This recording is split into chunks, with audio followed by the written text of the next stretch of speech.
Praise the Lord. Sige po tayo muna ay magsitayo at minsan paawitan natin si Lord. Let's welcome the Holy Spirit as we pray for our country. Mag-intercede po muna tayong lahat. Orahande rerebushan dererebasika derebahande. For the power of the Lord is upon you. Ikaw na nandito ngayong gabi, I am declaring in the mighty name of Jesus that whatsoever you pray shall be heard from heaven.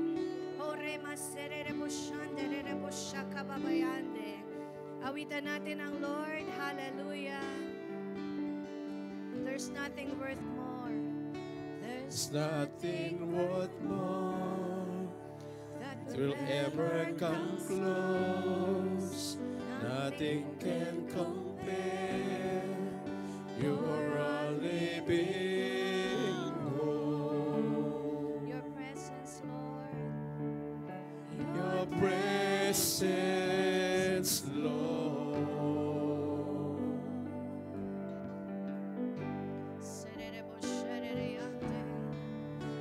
I've tasted and seen of the sweetest of love, when my heart becomes free and my shame is undone. Let us all together sing to the Lord. Your Presence, Lord. Holy Spirit. Holy Spirit, you are welcome here. Come flood this place and fill the atmosphere. Your glory, God, is what our hearts long for. To be overcome by your presence, Lord. Holy Spirit, you are welcome. Come flood this place and fill the atmosphere. Your glory, God, is what our hearts long for.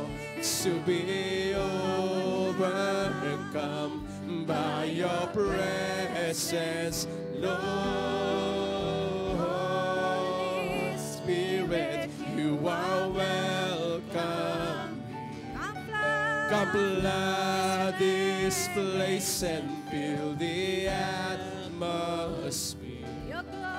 Your glory, God, is what our hearts long for. To be overcome by your presence, Lord. Holy Spirit, you are welcome. Come flood this place and fill the atmosphere. Your glory, God, is what our hearts long for. To be overcome by your presence, Lord.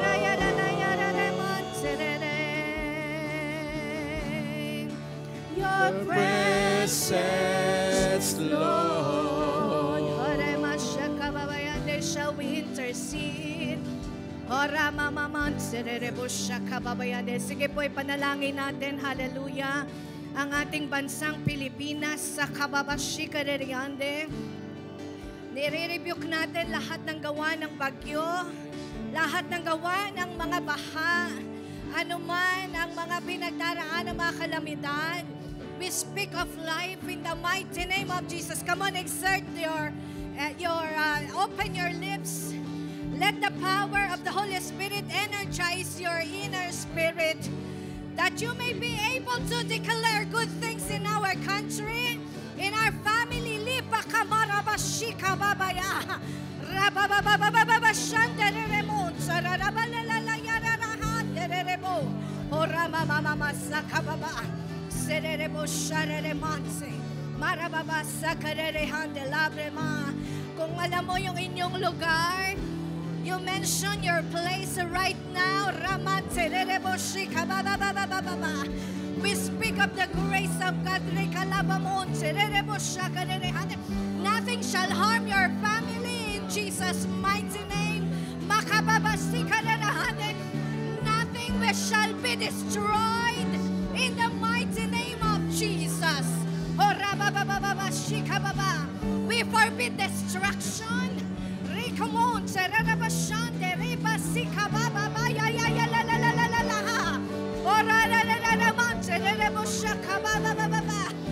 Even the life shall never be destroyed in Jesus' name.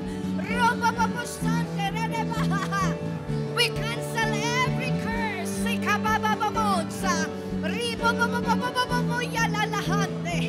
Every plan, every evil works in the name of Jesus.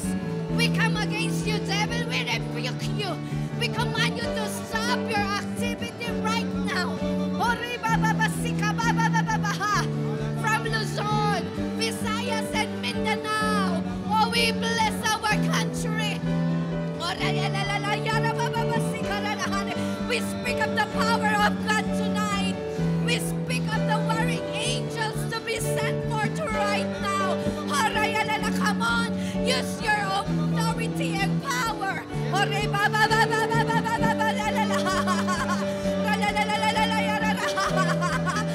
Let there be a battle in the mighty name of Jesus. But the word of the Lord says the battle belongs to the Lord, and He already won over it. We command lahat ng matataas na water level. We command it to subside down in the mighty name of Jesus and go to the sea.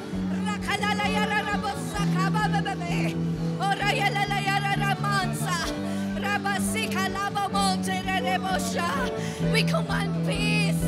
We command calmness. Not only in the atmosphere, but in every heart of every Filipino people. We receive good news in the name of Jesus Christ. We rebuke bad news in the name of Jesus. There is a great shift. There is a great shift in the spiritual realm because someone is praying like your prayers. Someone is trusting in the mighty name of Jesus Christ. Declare salvation in Jesus' name. Oh, you love the Philippine nation, oh God. You are our Savior.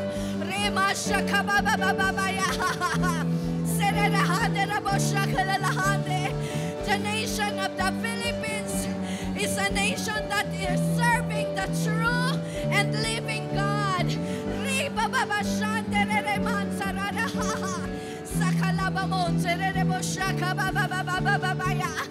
Walang hindi kayang patigilin ng Diyos. Ora bashere monza na malapremente. Ora yalalayante de boshaka babaya. Sante de monza de baba. We declare hallelujah in the mighty name of Jesus. Immediate recovery of our land. Rimasaka babayara lahande. And once we recover better than before. Marabashika monza lalaya. All our family are protected.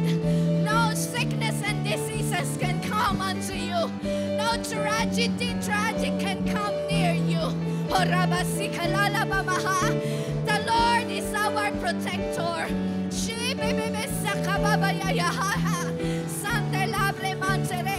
Intercede for your loved ones. Intercede for every Filipino people.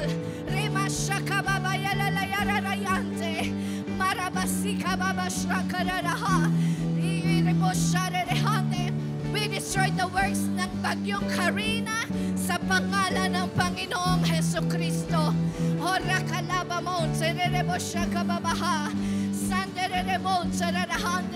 Lahat ng lusutan ng tubig pinabubuksan namin sa anghel in the mighty Jesus.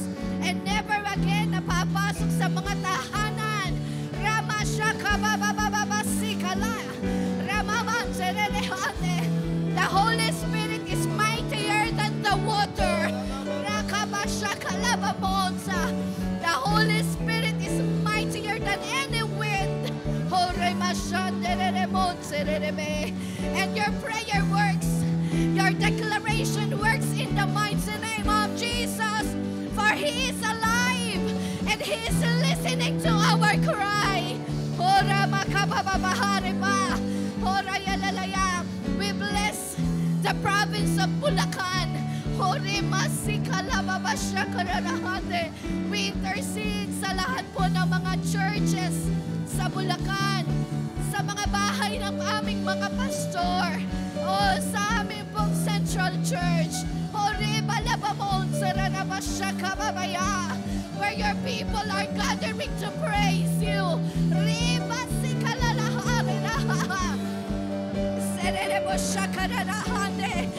Better days are coming. The rain, hallelujah, shall bring forth blessing in the mighty name of Jesus Christ. No more destruction, no more disasters until we are here. We are the restraining force of the advancement of the devil.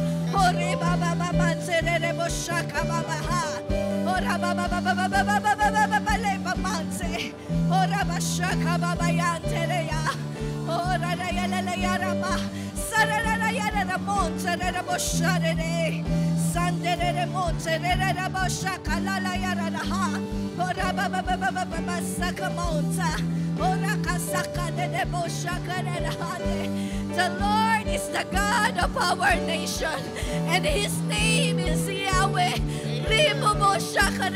Lord, we ask for forgiveness sa anumang blasphemy na ginagawa sa iyo. We are standing in the gap. You have said in your word that if my people shall humble themselves and turn their face, then you will see, you will hear, and you will heal our land.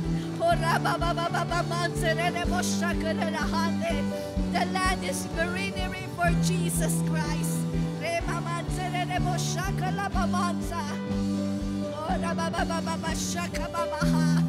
Thank you, Father. Hallelujah.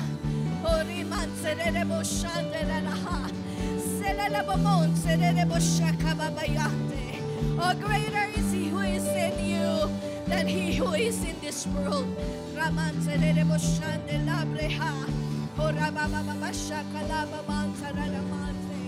Thank you, Father.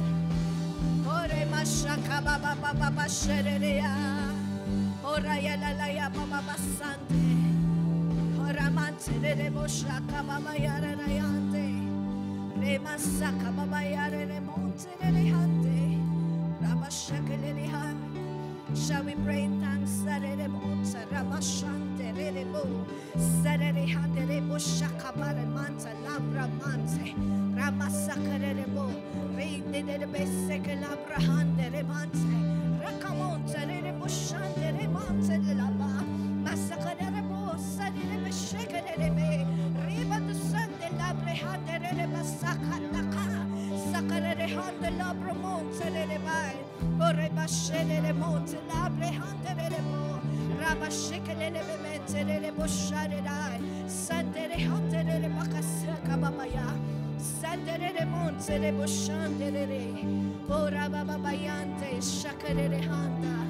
Thank you, hallelujah.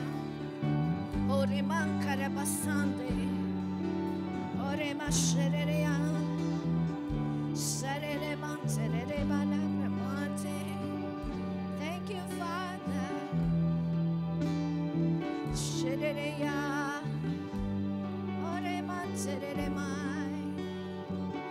Thank you, Jesus.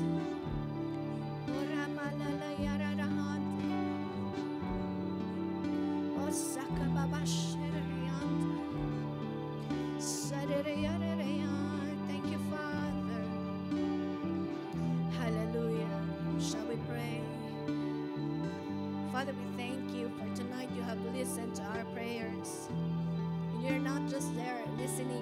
already answered. Thank you for all the protection at sa lahat po ng mga provision na isinend forth mo na mula pa kanina umaga sa aming bansa, sa aming mga pamilya. Thank you po sa iyong pag-iingat sa kanilang mga buhay at maging sa amin nandito sa UAE. Salamat po, Ama, dahil patuloy kaming nakakaroon ng pananampalataya sa iyo. We knew all these things are happening according to your holy word. But we knew also that you are there to protect us from the evil ones at kung ano pa mang plano ng kaaway. We are preserved until your second coming. Our family are blessed and will continue to experience your goodness. Salamat rin po sa lahat ng mga panalangin na itinulog ng aming mga kapatid ngayong gabi. I thank you, Lord, for their lives, that they're able, hallelujah, to intercede, to desire, and most especially to perform and act on the power of the Holy Ghost. Salamat po sa iyong mga salita. You are our strength. You are our encourager. O And thank you, Lord. Lahat po ng mga curses in the name of Jesus ay kinansela na namin at pinalitan ito ng mga pagpapala na nagmumula sa iyo. Our country is blessed. Our country will be forever grateful, for you are our God. You alone are our God. And we will continue to declare that Jesus Christ is the Lord of our nation, of our family, of our loved ones. Salamat po, Ama, at malwalhati ka ngayong gabi sa aming pag-uusapan. Madakilang pangalan ng Panginoon Jesucristo. Once again, thank you, Lord, for the peace na inilagay mo sa aming mga puso. Alam namin, Panginoon, greater things, hallelujah, ang kaya mong gawin. And we will stand up and we will continue to declare, hallelujah, your goodness and your faithfulness in Jesus' name. Thank you, Father. We love you. We bless your name. This all we prayer with confidence in the name of Jesus Christ and by the power of the Holy Spirit. And all the children of God says amen and amen and amen. Pasalamatan mo muna yung katabi mo. Sabi mo salamat sa prayer mo.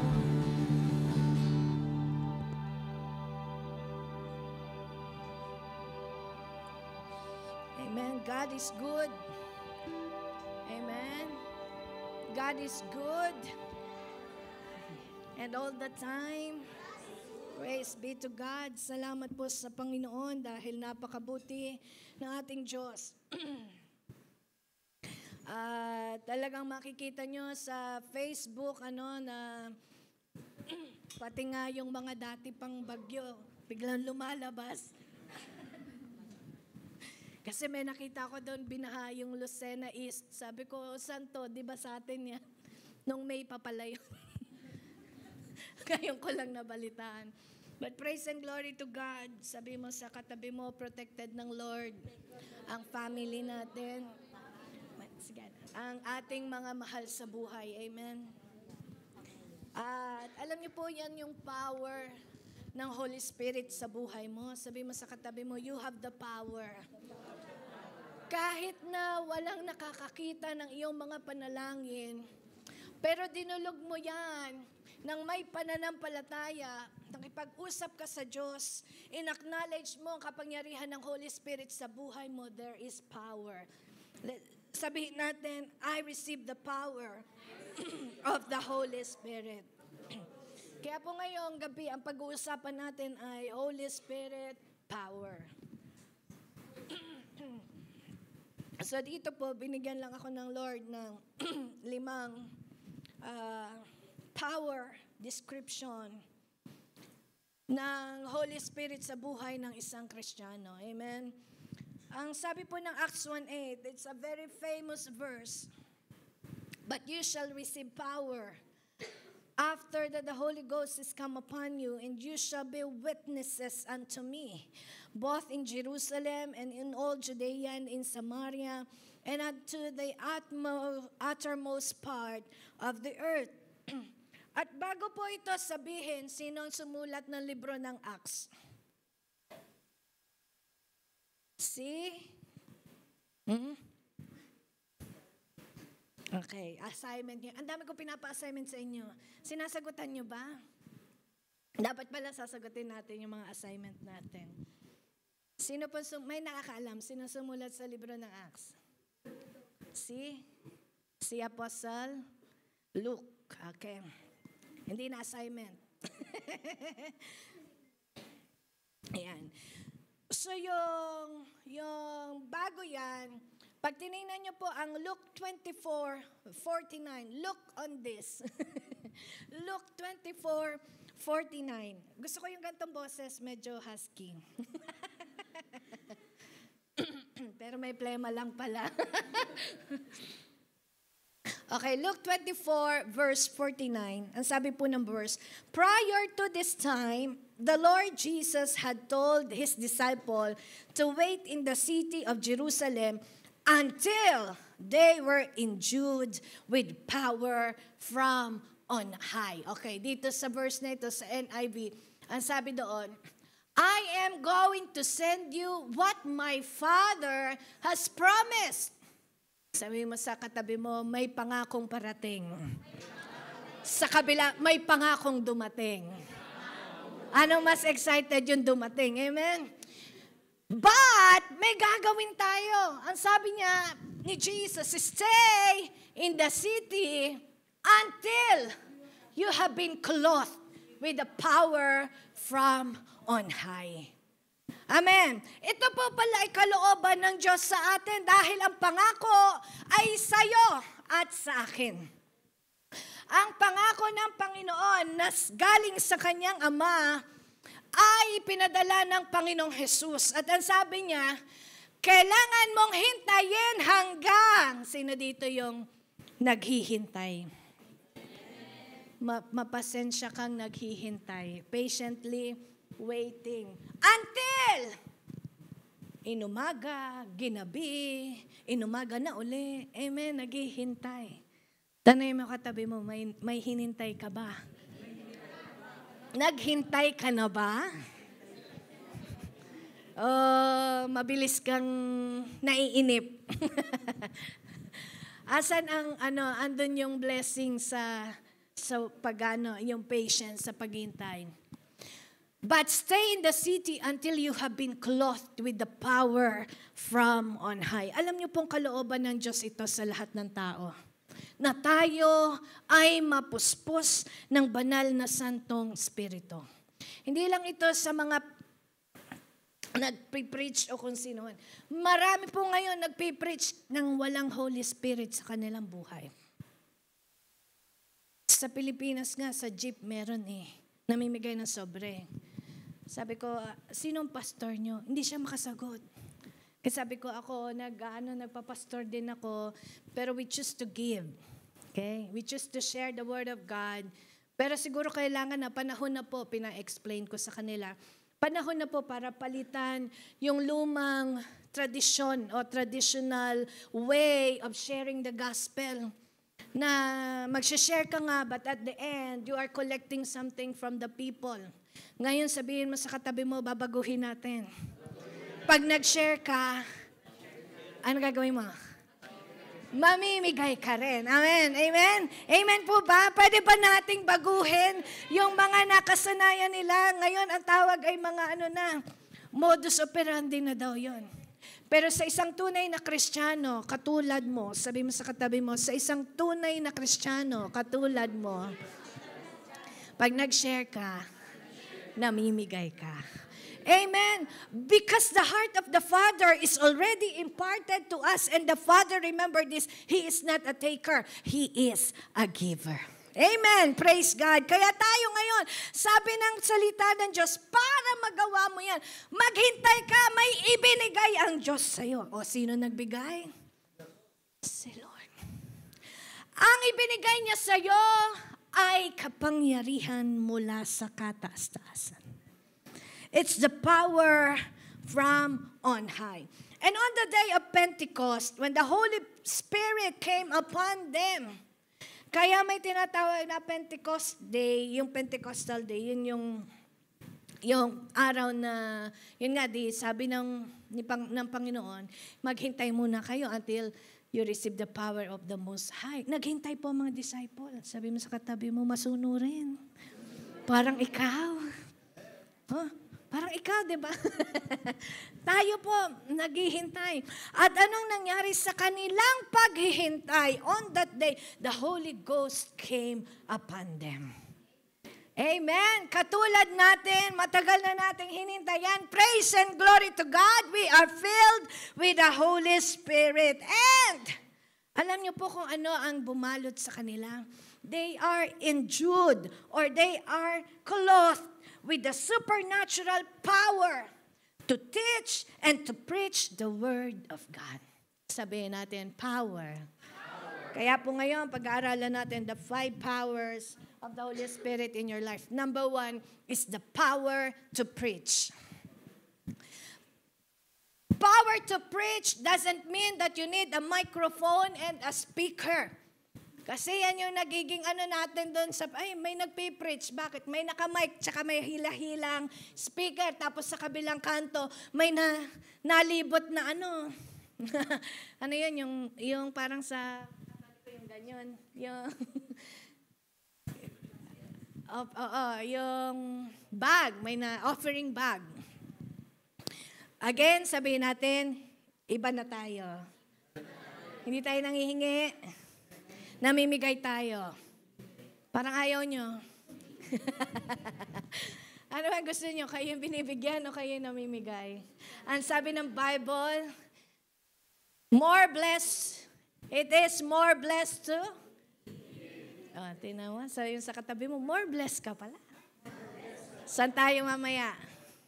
Sinong mamimigay ngayon? Pag may nag-ayaan, di wala, parehas kayo. Kasi giver kayo parehas, amen. So to preach doesn't mean that you need to be in the pulpit. To preach means to boldly say. Amen. To boldly express, to boldly declare. Sino dito ang matatapang? Di ba ganyan tayo noong unang panahon? Ako po, nung bago akong Kristiyano, akala ko matapang din akong Katoliko. Pero hindi, tahimik pala ako. Kasi noong una akong sineran ng Word of God, pinatataas ako ng kamay. Ay, hindi po, ganito lang ako, kako. Tapos sabi, sumunod po kayo sa prayer. Ay, may sarili po akong prayer, kayo na lang. Habang sinesharean ako sa All Nation. At ngayon ko lang naintindihan na yung pagiging Kristiyano ko pala ng Katoliko ay hindi pala totoong matapang. Pero pakitang tao. Alam niyo kung bakit? Pag po ako umuwi galing sa sailing, kasi sa Lukban, ganyan yung daanan doon sa amin. Di ba, Shirley? Galing ka na doon. Ay ano po yon? Mga 40 minutes na biyahe, lalabas ko na rosaryo ko. Nag-rosaryo po ako doon. At buong biyahe, pero sinisiko-siko ko yung katabi ko kasi yung na ganun sa'yo, kulang na lang ay matulog sa... Pero ano nyo po nakakatawa, isang beses, Kristiyano na ako, sumakay kami ng jeep, pauwi na kami, may isang matandang, talagang pagod na pagod, kasama ko yung pamilya ko. Ay, natawa din ako sa sarili ko. Niyakap ko po yung matanda. Kasi nga, pag ganun-ganon. Tapos nung ko naalaala, iba na pala yung approach ko ngayon sa approach ko dati. Amen? Amen. Sabi ni Hannah, tita, lola mo, sabi niya kasi, lola mo, close kayo, sabi niya gano'n. Kaya mo na. Kaya lang minsan, parang nakakatakot. Di ba mamaya, di ba may mga ganyan tayo napapanood sa TV? Kunwari, nahihirapan, pero magnanakaw pala. Pero praise God. Sabi mo sa katabi mo, buti na lang. Protected ka ni Lord. Amen? Hindi tayo malalapitan ng mga ganun. Isang beses, nasa jeep na naman ako. Kasi jeep lang naman ang sakayan sa atin Merong mga, yun ang hihinging mga bata na gusgusin. Ano tawag doon? Sabi daw, badyaw. Pero hindi naman lahat badyaw yun Hindi lahat badyaw. Kaya nagagalit nga yung mga badyaw Nagkukulay lang ng buhok yun. Alam niyo pa sa amin, pagka may kulay ang buhok, badyaw ang tawag. Kaya yan, may kulay na din ako. Tapos, ang palaging mindset ko, pagka itong mga batang ito, pag hindi mo binigyan kasi, meron po sa aming mga nangungurot. Yung kukurutin ka pag hindi ka namigay. Lalo na pag yung pamilya, yung isang sila, nakakatok sa mga sasakyan. But praise God, alam niyo po, kahit naiisip ko yun, glory to God, di naman ako nakukurot. Kaya lang yung naiisip natin, iba. So, kaya nakakala natin noon, matatapang na tayong mga Kristiyano, pero hindi pala. Kasi a silent prayer, naalala ko pa noon, pag kami may gathering, okay, magpe-pray na. Eh di, tahimik kami lahat. Merong maglilid sa amin. Sasabihin naman kung sino maglilid. Ang maglilid po sa ating prayer ay si ganyan. Tapos sasabihin ng siguro mga ilang minuto kaming tahimik. Sasabihin ng pinaglilid, Amen. Kami naman, sabi namin, Amen.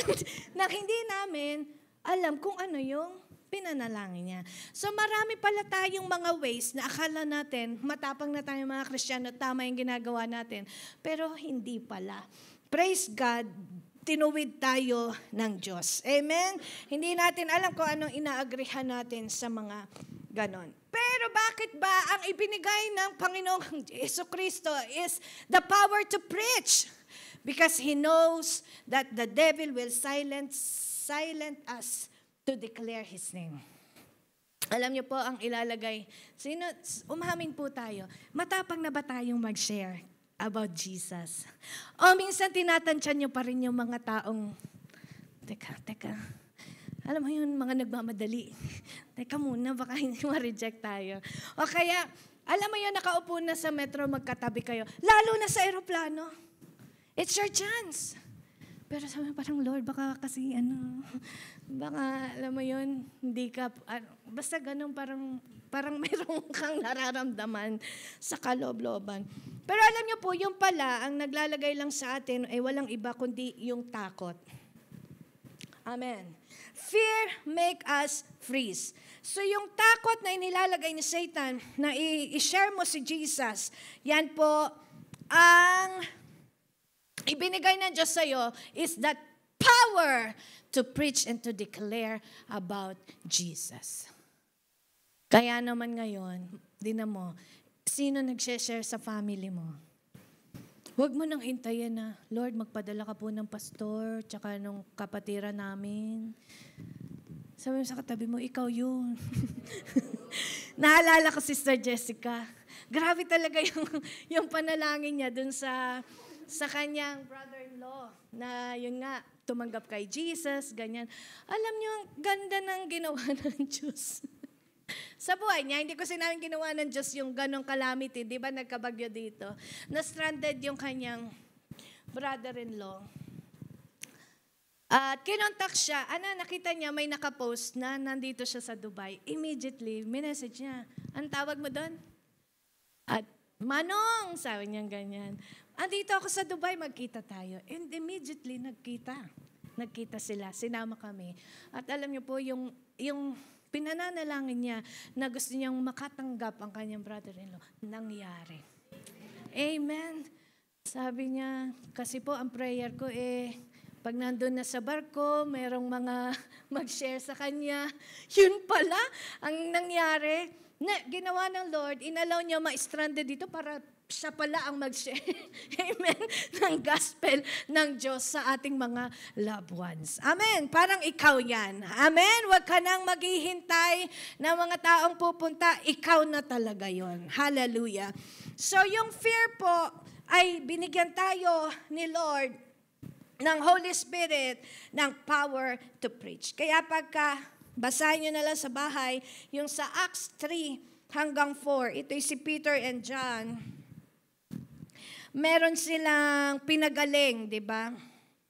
Miraculously. Then, nabalitaan ng mga Pariseyo at tinanong, sino ang nagpagaling sa kanya? Hindi ho tumanggi si Peter and John. Umamin sila na sila ang nagpagaling. At dahil doon, na-detain, pero nakalaya. Amen? At ano nangyari? In Acts 4:31, babasahin natin. Ang mga disciple ay nanalangin 1, 2, 3.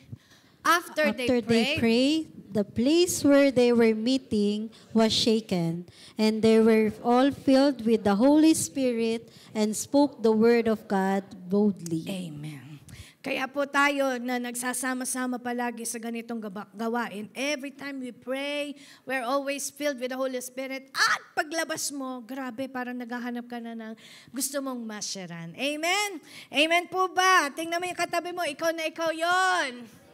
Hindi ka na, wala ka nang, hindi ka na nahihiya. Ang tawag sa'yo ay walang? Hindi. Hindi gano'n. Wala nang hiya. Hindi na tayo nahiya. Ang tawag sa'yo ay matapang. Amen. Sa katabi mo, ako'y matapang. Number 2, na ibinigay ng Holy Spirit power sa atin is the power to overcome. Dito po maraming nagdadalawang isip, pero sinasabi ng Holy Spirit sa atin, I have given you already the power. The Lord Jesus has given you the power.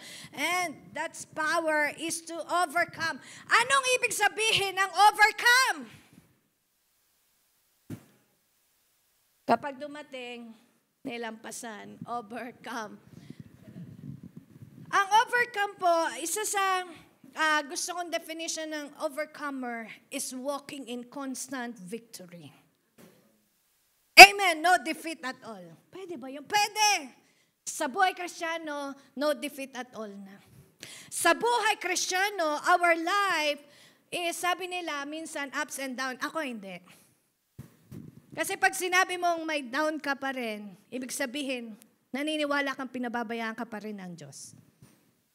When you say your life is up sometimes and then down, kaya nagiging madrama tayo.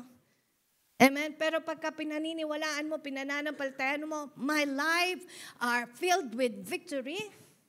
Sabi nga ni Pastor Chris, you will always move upward and move forward.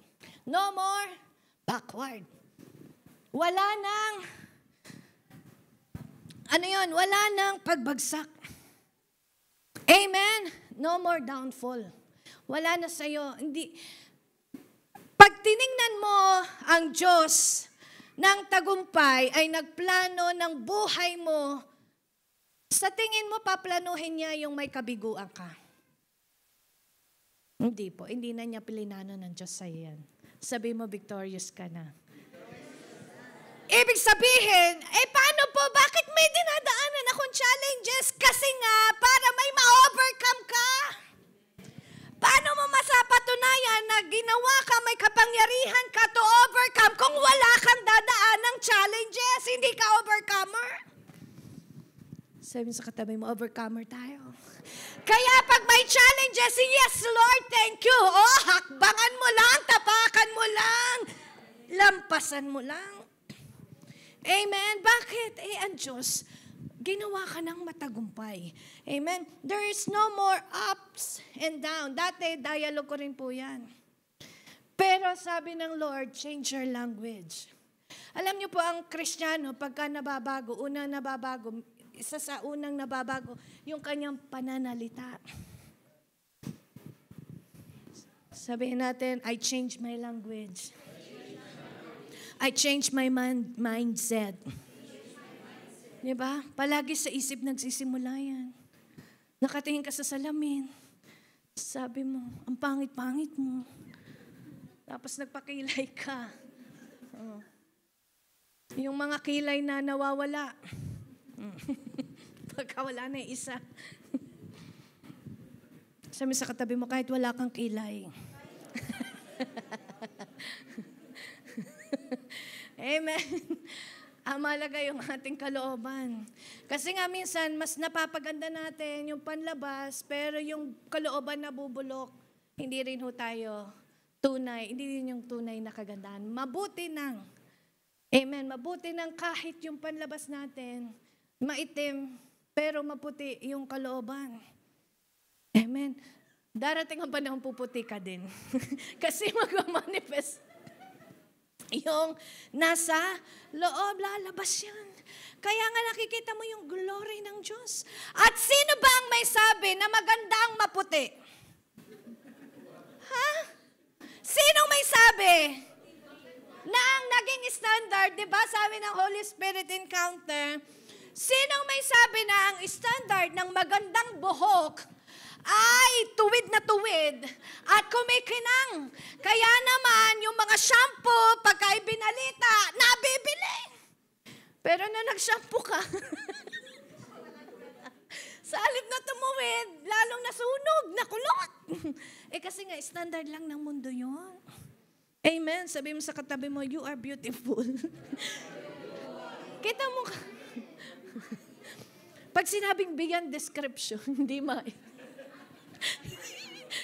maipinta. hindi mai-describe ang iyong beauty. But see how the Lord described His beauty. Amen. Beyond description, no one can describe. Ang Diyos nga hindi niya maipa-describe ano bang itong beauty. Pero sabi ng Bible, look, tingnan niyo yung sky, the glory of God reveals from the sky. Di ba? Sabi mo, ang ganda-ganda ng langit. Amen. So, ganyan ang glory. Hallelujah. Sabi mo sa katabi mo, we are overcomer. So, yung dito sa pagiging overcomer, kaya dumadaan tayo sa mga challenges, ay inilalagay ang puso natin, kinukondisyon ang puso mo. You are being trained for sure victory. Ikaw yung nagte-training na champion. Amen. Kung kay Manny Pacquiao nagte-training siya, pero may kalaban, ikaw yung training mo, wala kang kalaban, panalo ka na. Kasi bakit ka pa manghangamba? Nakakita ka na ba ng, di ba nung naalala ko, pinanlaban po ako sa P6. Kami high school, third year high school ba yun, ang P6, hindi ko na maalala. Pinanlaban ako ng teacher ko, tuwan-tuwa. Pang third po ako ni-announce sa school namin. I would like congratulate Leilani Los Santos Lusterio. He is our third placer sa quiz bee ng P6. Palakpakan yung mga Hindi ko lang masabi, tatatlo talaga kami. Pero totoo po yun. Totoo palang gano'n, no? Minsan, pinagyayabang mo yung tagumpay. Kaya lang sa totoo lang, tagumpay ba yun? Tagumpay naman talaga. Kasi tatatlo kami. Hindi ko lang masabi at maamin. Kasi di ba pag gano'n, pride ng school yon o kaya parang achievement yon. Hindi lang masabi, talagang tatatlo kami. Pero pasalamat na rin kasi naging proud sa akin. Hindi siya nabigo. Amen. Ganyan ang panalo sa Diyos. Hindi mabibigo. Hindi nakakabigo ang panalo ng Diyos. Sabi sa katabi mo, sigurado panalo ka. Sure, ang victory mo. Amen. Hallelujah. Tingnan po natin. It is the Holy Spirit who gives us the power to overcome. Romans 8:11. Romans 8:11. The Spirit of God who raised Jesus from the dead lives in you. And just as God, and if the Spirit of God who raised Jesus from the dead is living, imagine, yung daw Espiritu na kapag-raise up kay Jesus from the spirit of death, di ba yung post ni Pastor doon ng isang araw, the last enemy, and matinding kalaban ng Diyos, walang iba kundi the death, ay napagtagumpayan ng Diyos. Ano pa bang laban ang hindi niya mapagtatagumpayan sa buhay mo? He who raised Christ from the dead will also give life to your mortal bodies through His Spirit who lives in you. Kaya po, totoo na ang Kristiyano hindi na nagkakasakit. Magkakasakit ka lang pagka inamin mong may sakit ka. Amen? Sabi mo sa katabi mo, wala tayong sakit. Kaya yung mga dahilan, kumusta ka? Masakit po yung ko. Sabi mo sa katabi mo, wala kang sakit.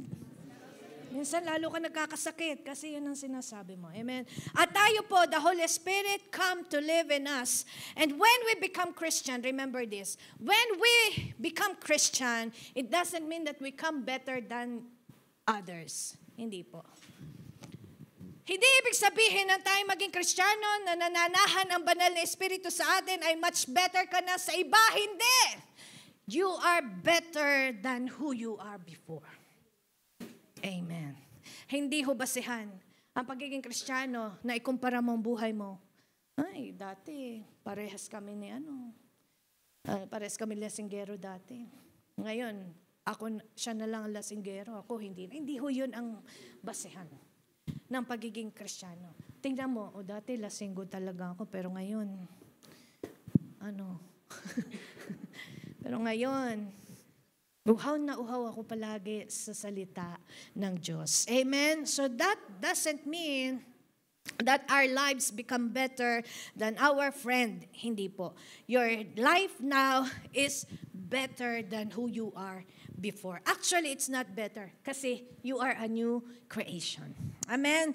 It's more than better. Sabi mo sa katabi mo, our life is more than better than before. So the Holy Spirit came to make us different that I used to be. Amen? Ganyan po ang ginawa ng Diyos. Next, the power that the Holy Spirit has given you is the power to witness. Yan, yung binasa natin kanina sa Acts 1:8. But let me just give you this verse in Romans 8:16. Romans 8:16. The Spirit Himself testifies with our spirit that we are God's children.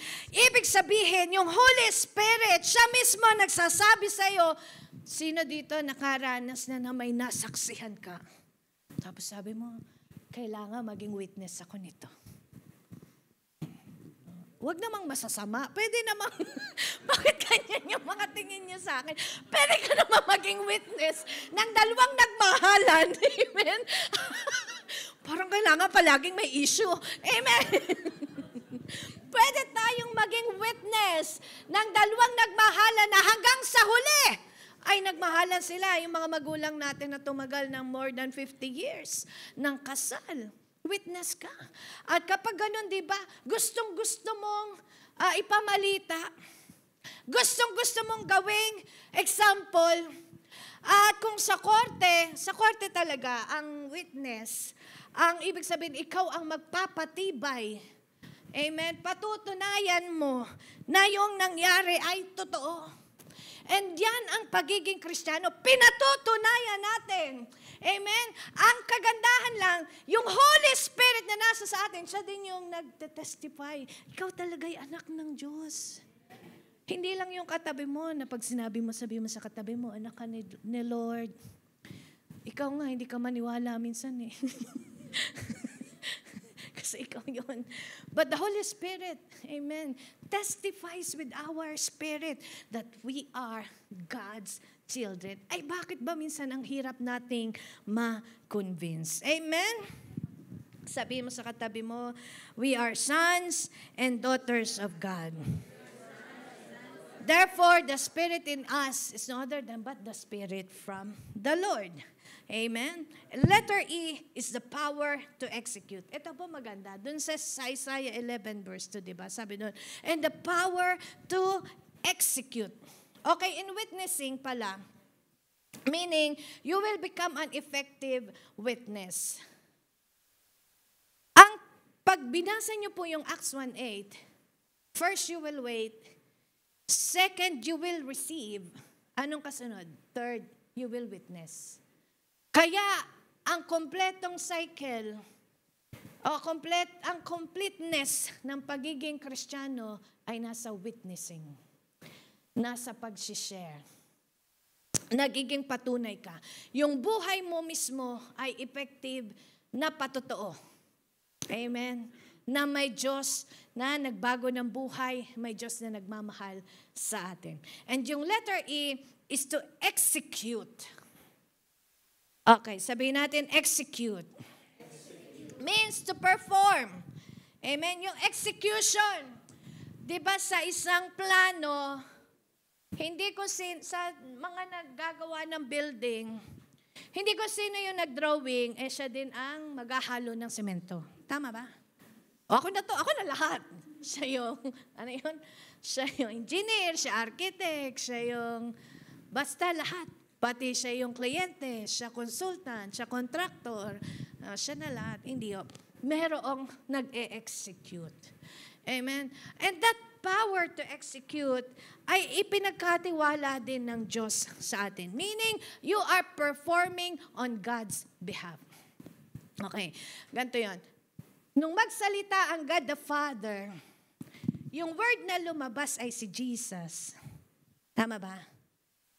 And ang nag-manifest, who made it to manifest ay ang Holy Spirit. Kaya ang mga miracle na tinatanggap natin, pag sinabi ng Ama, yung miracle na yon, yung salita na yon, na ang Panginoong Jesus, magkakaroon ng katuparan sa pamamagitan ng kapangyarihan ng Holy Spirit. Kaya mahalaga po ang Holy Spirit. Sabi mo sa katabi mo, we need the Holy Spirit. And remember, the Holy Spirit is God. The way we honor Jesus is the same honor that the Holy Spirit has to receive. The same reverence. Amen? It is the convincing power na binigay ng Diyos. It is the power to convince or the power to act or the power to do and to execute. Actually, hindi lamang power to do.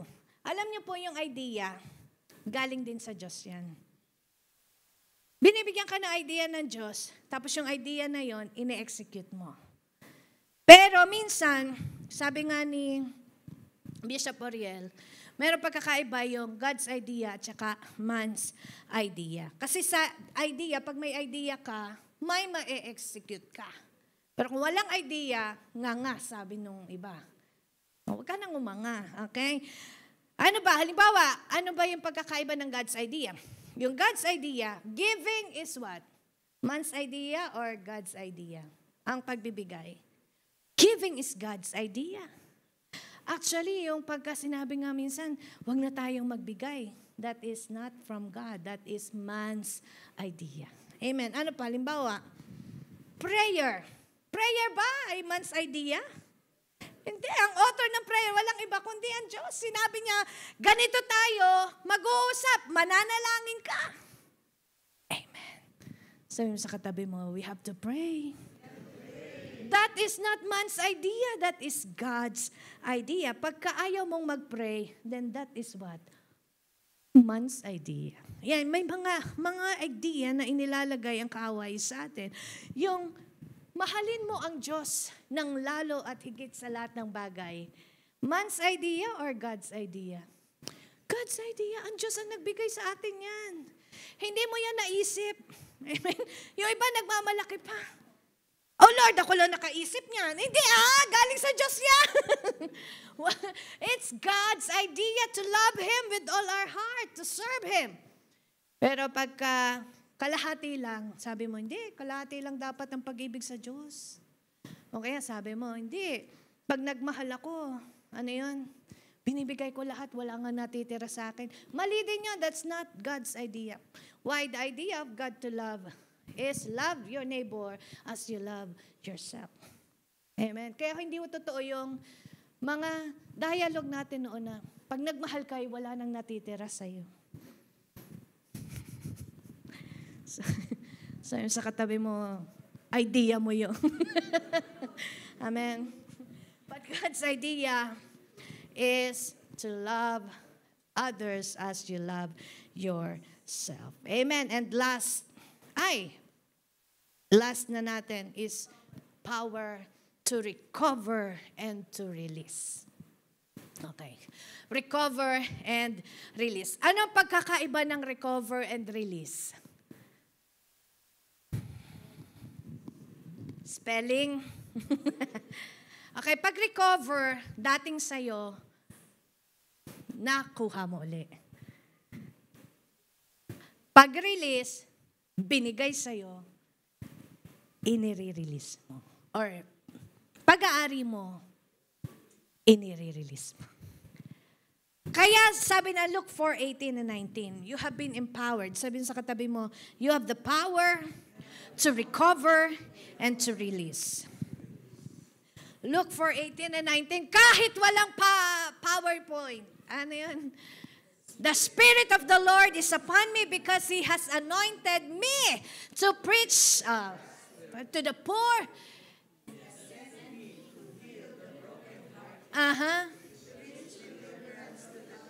And recover of sight to the blind, to set at liberty them that are bruised, and to preach the acceptable year of the Lord. Amen. Alam niyo po, si devil, ang demonyo, ang trabaho niya sa'yo, magnakaw ng magnakaw. The thief comes, una, nanakawan ka niya. Pag ang magnanakaw, nakapasok ng bahay, ano gagawin? Magwawasak. Diba yung vault mo, wawasakin niya yun. Parang may bolt ka naman. So yun sa katabi mo, kung meron talaga. Kaya lang hindi mawasak, hindi makita kung nasan yung mga bolt natin, wawasakin. And worse, kapag ka nagising, yung may-ari ng bahay, may possibility pa na patayin. Ganyan po yung, it's just an illustration of what the devil is doing in the life of the people. Una, papasok siya, nanakawin niya yung maganda yung samahan. Dahil lamang sa candy, nag-away na kayo. Candy lang. Hanggang sa naalala mo na yung mga dati mong nakaraang pinag-awayan, lumaki na. Then mamaya, sa patuloy yung pag-aaway, ay unti-unti nang nawawasak ang inyong relasyon. Hanggang sa, sabi mo, hindi, turing mo na lang akong patay, sabi ng mga dramatista. Di ba ganyan? So, nakarinig na ganyan sa mga magulang. Sabi mo, hindi na, ay buhay. Okay, kakancel natin yung mga ganun. Ano yun, yung mga dialogue ng mga sinaunang mga magulang. Pero ngayon, sabihin mo, iba ka na. You have the power to recover. Huwag ho kayong malulungkot pag may nawawala sa inyo. Amen? Kung talagang para sa sayo yon, you pray for it to recover it. Tusan mo, yung demonyong nagnakaw sa'yo, ibabalik niya sa'yo yan 100 times. 100 ba? 7 times. Ewan ko kung ilan. And power to release because you own something. Alam niyo po yan ang masarap yung hindi mo pinanghihinayangan ang anumang ibinibigay mo o anumang inilalabas mo o anumang nire-release mo. Alam mo bakit? Madami ka nun Yung iba nga, di ba? Yung iba nga, kaya nga namimigay. Ang, yung pagka namigay, ang balon, di ba? Habang kinukuhaan mo ng tubig, kaya nga tawag sa kanya ay balon, bumabalon. Habang kinukuhaan mo ng tubig, mapera na lang maging tag-tuyot. Pero sa buhay Kristiyano, there is no more drought and dryness. Amen. Bakit? You have the power to recover and you have the power to release. Ano ba ang mga dapat mo nire-release? Ano dapat mo mga dinideclare? Kaya nagkaroon kayo ng tampuhan, you have the power to recover that relationship. Amen. Huwag mong hayaan na si Satanas makawasak ng relasyon nyo. Lalo't higit pamilya nyo. Your family is God's gift and you are a gift to your family. Amen. Marami sa iba pagka mas pinipiling mahiwalay kasi nga yung iba, mentality natin, kapag yung ibang tao, maigi yung pamilya natin. Pero minsan, sa pamilya mo, alam mo yun, na ikukumpara na mabuti pa yung ibang tao. Mas pamilya ang turing sa akin. Kasi ngayon yung mga ini-input ni Satan sa buhay natin. Sabi mo sa katabi mo, bago na ngayon. Yung family natin, kasama natin sa paglilingkod. Amen? Sila yung unang-unang maniniwala sa'yo. Pero minsan sila yung unang mong persecutors. Pero sa una lang yun. You can release the power for them to believe. Not to you, but in the Word of God. Tayo pong lahat ay magsitayo. Ang sabi ng scripture sa Micah 3:8. Micah 3:8. Babasahin ko sa TLB. But as for me, I am filled with the power, with the Spirit of the Lord, fearlessly announcing God's punishment on Israel for her sins. And Exodus 31 verse 3. This is the power to execute. Exodus 31 verse 3. Ganito ang ginagawa ng Diyos. I have filled him with the Spirit of God, with skill and ability and knowledge in all kinds of crafts. So lahat po ng mga excellency na meron tayo are always filled, ay galing po sa Panginoon. Kaya mahirap talagang magmalaki sa sarili nating galing. All these things are because of the power of the Holy Spirit in your life. You have the power to preach. You have the power to overcome. Power to witness, to execute, and to restore, and to release. God bless you po, and I invite Pastor Don to pray.